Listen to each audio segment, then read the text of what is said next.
I studied business, so I had always had a craze for cinema, but I never did anything with camera. So going for multiple jobs at the time, and I was saving a lot of money, and I was കൊല്ലത്തിന് മുകളിലായിട്ട് but we had the equipment from the institute itself, so we didn't have that much problem with the equipment. So we completed the film, and we were kind of like in a very tough position, and we didn't know what to do with it, because we also had to shoot a lot more, and we didn't have the money. എന്താ പറയുക, recognise ചെയ്യപ്പെടുന്നതിന്റെ അതുണ്ട്. എല്ലാവരും കാണുമ്പോൾ മനസ്സിലാവുന്നു, എല്ലാവരും ഒന്ന് സംസാരിക്കുന്നുണ്ട്, അതിന്റെ ഒക്കെ ഒരു ഇതുണ്ട്. നമ്മൾ പണ്ട് വന്ന പോലെ അല്ല, ഇപ്പൊ അതിന് മാറ്റമുണ്ട്.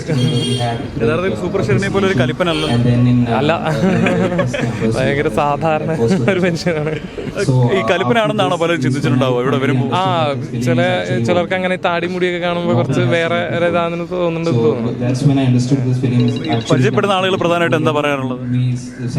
പ്രധാനമായിട്ട് ഈ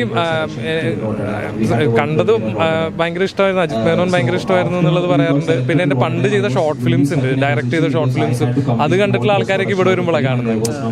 സാധാരണ ഇപ്പൊ നമ്മള് സിനിമയിൽ അതൊന്നും ആരും അധികം കണ്ടിട്ടുണ്ടാവില്ല. പണ്ട് ചെയ്തുള്ള ഷോർട്ട് ഫിലിംസ് അല്ലെങ്കിൽ അഭിനയിച്ചിട്ടുള്ള ഷോർട്ട് ഫിലിംസ് ഒന്നും പറയാല്ല. അത് ഇവിടെ വരുമ്പോൾ കുറെ പേര് ഇപ്പോഴും പറയും ആ ഷോർട്ട് ഫിലിം നന്നായിരുന്നു എന്നൊക്കെ പറയും. അപ്പൊ ഭയങ്കര സന്തോഷം തോന്നുന്നു. ഈ സൂപ്പർ ഷെറിന് ശേഷം ഈ വില്ലൻ കഥാപാത്രങ്ങളൊന്നും വന്നില്ല പിന്നെ ഇതുവരെ? അല്ല, ഏകദേശം അതേപോലെയുള്ള കുറെ പരിപാടികളും പിന്നെ അങ്ങനെ നമുക്കൊരു പാർട്ടാവണം തോന്നുന്ന അധികം പരിപാടികളൊന്നും വന്നില്ല. പിന്നെ ചെയ്തത് ഇപ്പൊ അയം കാതലിനാണ് ചെയ്തത്. പിന്നെ ഭാരത് സർക്കാർ ഉൽപ്പന്നം എന്ന് പറഞ്ഞൊരു സിനിമ ചെയ്തിരുന്നു. അപ്പൊ എന്തെങ്കിലും വ്യത്യസ്തമായിട്ട് ചെയ്യണം എന്നൊരു ആഗ്രഹമുണ്ട്. അപ്പൊ നമുക്കും ഇൻവോൾവ് ചെയ്യാൻ പറ്റുന്ന എന്തെങ്കിലുമൊക്കെ സബ്ജക്റ്റുകൾ വരണം. അപ്പൊ ഞങ്ങൾക്ക് അങ്ങനെ കുറെ പടങ്ങൾ ചെയ്യണം എന്നുള്ള അങ്ങനെ ഇതില്ല. കുറച്ച് പടങ്ങളായാലും നമ്മൾ ഇൻവോൾവ് ചെയ്യണം എന്നുള്ളൊരു ആഗ്രഹത്തിൽ.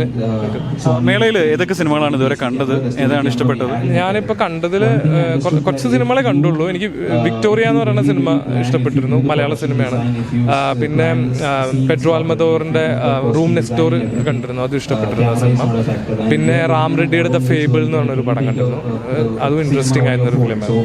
അങ്ങനെ മേളയിൽ കുറെ വർഷങ്ങളായിട്ട് വരുന്നുണ്ടെന്ന് പറയുന്നില്ല. അപ്പോൾ ഈ ഒരു മേളയിൽ എന്തെങ്കിലും ആളുകളില്ല എന്ന് തോന്നിയിട്ടുണ്ടോ, അല്ലെങ്കിൽ അങ്ങനെ ഒരു പ്രചാരണം കുറഞ്ഞിട്ടുണ്ടെന്ന് തോന്നുന്നുണ്ടോ? ഇല്ല, എനിക്കങ്ങനെ തോന്നിയില്ല. യങ്സ്റ്റേഴ്സ് ഒക്കെ ഭയങ്കര ഒരുപാടുള്ള മേളയായിട്ടാണ് എനിക്ക് തോന്നിയത്. ഒരുപാട് യങ്സ്റ്റേഴ്സും ഉണ്ട്. പിന്നെ തിയേറ്ററിൽ എപ്പോഴും ഫുള്ളാണല്ലോ ആൾക്കാർ, എപ്പോഴും തിയേറ്ററിൽ ആളുണ്ട്, ആളുണ്ടെന്ന് തന്നെയാണ് എനിക്ക് തോന്നിയത്. അപ്പോൾ ഇനി ഏത് സിനിമയാണ് കാണാൻ വേണ്ടി വെയിറ്റ് ചെയ്യുന്നത്? ഈ കോൺക്ലേവ്, നെക്സ്റ്റ് ഏരീസ് പ്ലെക്സിൽ കോൺക്ലേവ് എന്ന് പറഞ്ഞൊരു സിനിമയുണ്ട്, അതാണ്. ഇത്തവണത്തെ സിനിമ ലിസ്റ്റിൽ ഏറ്റവും കൂടുതൽ അട്രാക്ട് ചെയ്ത സിനിമ ഏതായിരുന്നു? നോക്കുമ്പോൾ റാൻഡമായിട്ട് ഒന്ന് ഓടിച്ചു നോക്കുമ്പോൾ ഏതാണ് ക്ലിക്ക് ആവുന്നത്? അക്കിറോ കുറോസാവയുടെ സെവൻ സാമുറായി ആയിരുന്നു അട്രാക്ട്. അത് റീസ്റ്റോർ ചെയ്ത വെർഷൻ കാണണം എന്നുള്ളത് ഭയങ്കര ഒരു ഇതായിരുന്നു. ഇപ്പൊ സ്വന്തം സിനിമയായിട്ട് നീ എന്താ വരുന്നത്? റൈറ്റിംഗ് സ്റ്റേജിലാണ്, ബിഗിനിങ് ഒരു ഇതിലാണ്. ഉടനെ അടുത്ത മേളയ്ക്ക് പ്രതീക്ഷിക്കാം? അറിയില്ല. You're watching me and you're watching me on metromatney.com. on metromatney.com. metromatney.com. Subscribe for more videos.